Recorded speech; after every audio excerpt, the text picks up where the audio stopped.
Former employee of the Delhi University immolated herself after alleged sexual harassment for over 4 years by the college principal, and this 36-year-old former employee succumbed to her injuries. Now teachers of the college are holding a protest in support of this cause. And obviously there are a lot of unanswered questions in this entire case. Let's also get in reactions we are playing out from the family and from the other officials in the Delhi University. 6 दिन हो गए, आज 7 तारीख है, 6 दिन हो गए statement दिए, 1 तारीख को स्टेटमेंट हुआ था। तो अब तक तो उसका तो कुछ हुआ नहीं है और हमारा तो नुकसान हो गया। जो हमारा हो रहा है आपको पता ही, आपके सामने ही है। पूरे मामले में क्या चाहते हैं आप? पूरे मामले में तो हम पहले भी कह रहे हैं कि न्याय चाहिए में, और परंतु जो है लगता है कि वो प्रिंसिपल साहब कुछ ज़्यादा ही पावरफुल है, कानून से ऊपर है, ये कानून का कुछ नहीं बिगाड़ पा रहा। देखिए, इससे बड़ा उनको झूठा साबित कर दिया गया, 2012 से नौकरी से निकाल दिया गया। अपने आप को सही प्रूव करने के लिए उन्होंने अपने आप को आग लगा ली और उसके बाद अब वो इस दुनिया में भी नहीं रही। नहीं, बेसिकली ये नौकरी की बात नहीं है, ये है हरासमेंट की बात।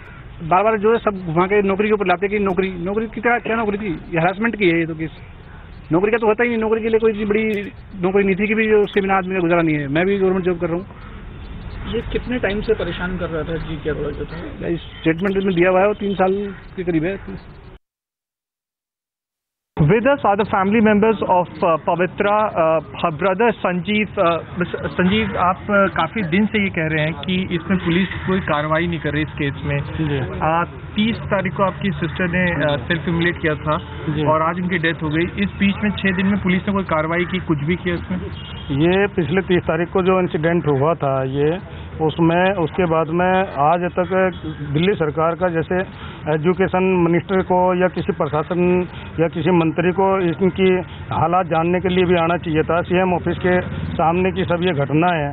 आज तक प्रशासन लेवल पर कोई भी अधिकारी आज तक ये जानने नहीं आया कि क्या स्थिति चली हुई है। पुलिस में इस केस में कॉलेज के प्रिंसिपल का बयान लिया है और उन्होंने ये कहा कि अभी इसमें इन्वेस्टिगेशन कर रहे हैं। अब उनकी डेथ हो गई है। आप क्या चाहते हैं कि जो कॉलेज प्रिंसिपल जिसके ऊपर एलिगेशन लगे हैं सेक्सुअल हैरेसमेंट के, उसको अरेस्ट किया जाए इस केस में? ये जो इंक्वायरी वाला शब्द है, तो सीधे प्रिंसिपल को बचाया जा रहा है। यदि कार्रवाई होती तो अब तक हो चुकी होती है, लेकिन हमारी मांग जो डिमांड है, इंक्वायरी ना होकर सीधे अरेस्ट करा जाए, उसके बाद इंक्वायरी होनी चाहिए मेरे हिसाब से। तो जो हमारा जो उद्देश्य है। Shocking. I'm really